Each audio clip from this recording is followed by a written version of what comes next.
गांव सोनगढ़ अपनी शांति और खूबसूरती के लिए जाना जाता था, लेकिन इस गांव में एक ऐसी जगह थी जिसका नाम सुनते ही लोग कांप जाते थे। पुरानी हवेली। कहा जाता था कि हवेली में आत्माओं का वास है। रात को वहां से अजीब आवाजें आती थीं, कभी पायल की छनक, कभी किसी औरत की चीख, तो कभी अचानक किसी खिड़की का अपने आप बंद हो जाना।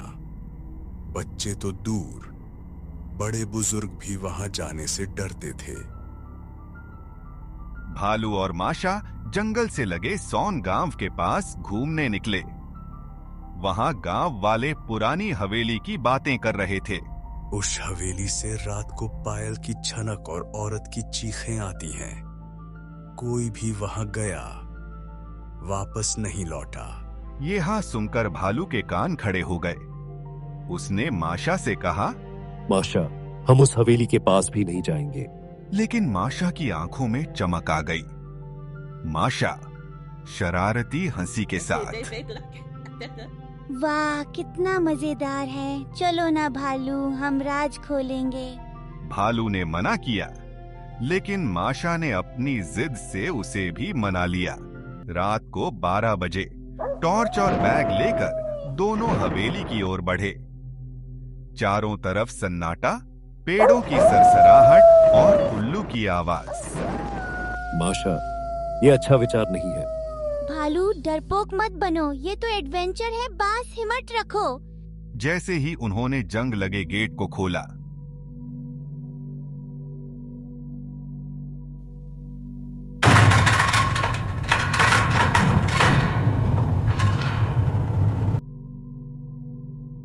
हवेली में अंधेरा, टूटी दीवारें, झूमर से जाले लटके हुए।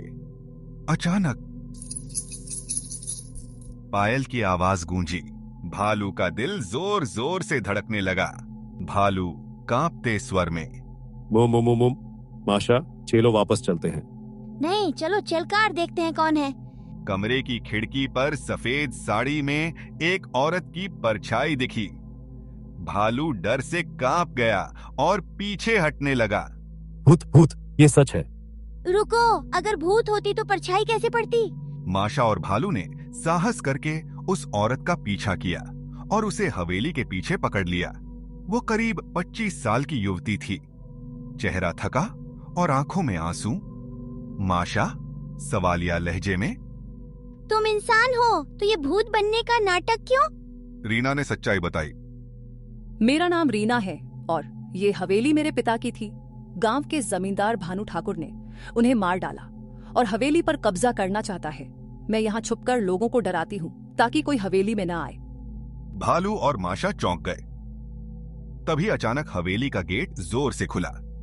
भानु ठाकुर अपने गुंडों के साथ अंदर आया। मैं हूँ भानु ठाकुर, और अच्छा तो यही है वो लड़की, और ये दोनों भी उसके साथ ही हैं। आज इन्हें सबक सिखाते हैं। भालू भानु ठाकुर को देखकर माशा को बोला, माशा, अब तो गड़बड़ हो गई। नहीं भालू, अब सच की लड़ाई है। गुंडों ने हमला किया।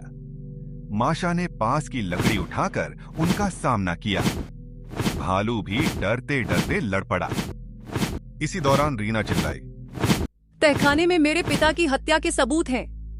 माशा ने तुरंत भालू का हाथ पकड़ा और दोनों तहखाने की ओर भागे। वहां एक पुराना संदूक मिला। उसमें दस्तावेज और भानु ठाकुर के खिलाफ सबूत थे। गुंडे दोनों को पकड़ने ही वाले थे कि बाहर से पुलिस की सायरन गूंजी। असल में माशा ने पहले से ही अपनी चालाकी से भालू का फोन इस्तेमाल करके पुलिस को लोकेशन भेज दी थी। पुलिस ने अंदर घुसकर भानु ठाकुर और उसके आदमियों को गिरफ्तार कर लिया। भानु ठाकुर, तुम्हारे अपराधों के सबूत मिल चुके हैं। अब तुम कानून से नहीं बच सकते। गांव वालों ने जब पूरी हकीकत सुनी तो वे हैरान रह गए। वो सालों तक अंधविश्वास में रीना को चुड़ैल मानते रहे थे। रीना की आंखों में आंसू आ गए। अगर माशा और भालू नहीं होते तो मैं कभी सच को सामने नहीं ला सकती थी और ना ही इन गुंडों का सामना कर सकती थी। शुक्रिया इतनी हिम्मत और साहस दिखाने के लिए। माशा मुस्कुराई और बोली, देखा भालू, डर हमेशा दिमाग में होता है, असली ताकत है हिम्मत और सच। भालू ने सिर हिलाया और पहली बार गर्व से मुस्कुराया। कुछ दिन बाद जब हवेली फिर से रीना को सौंप दी गई, माशा और भालू उसके मेहमान बने।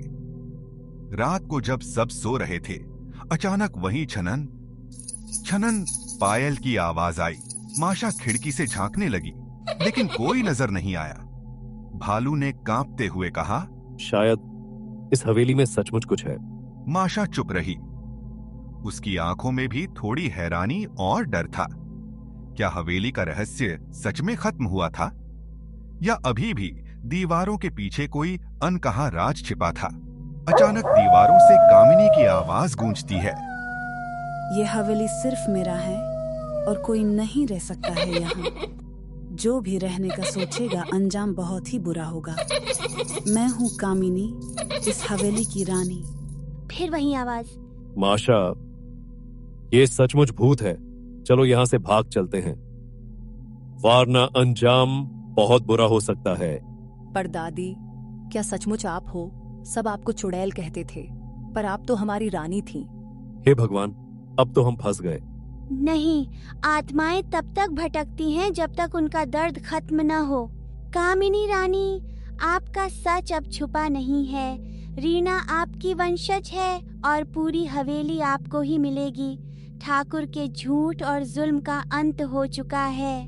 अब आपको कोई रोकने वाला नहीं है। पर दादी, आपको आजाद करती हूँ। अब आपकी हवेली सुरक्षित है। आप शांति से विश्राम करिए। हाँ, अचानक हवेली का माहौल बदल जाता है। हवा रुक जाती है, झूमर स्थिर हो जाते हैं और दीवारों से एक हल्की सी सफेद रोशनी निकलती है। उस रोशनी में कामिनी की परछाई मुस्कुराती हुई नजर आती है। धन्यवाद, अब मैं मुक्त हूँ। मेरी आत्मा को शांति मिली। माशा, आत्मा सचमुच चली गई। आप दोनों का शुक्रिया। अगर तुम न होते तो परदादी की आत्मा कभी मुक्त न होती। देखा भालू, डरने से नहीं, हिम्मत और सच्चाई से ही अंधेरा मिटता है। सीख, सच्चाई और साहस से हर रहस्य सुलझाया जा सकता है। आत्माएं बुरी नहीं होती, उनका दर्द और अधूरा सच ही उन्हें भटकाता है। जब सच सामने आता है तो आत्मा भी मुक्त हो जाती है।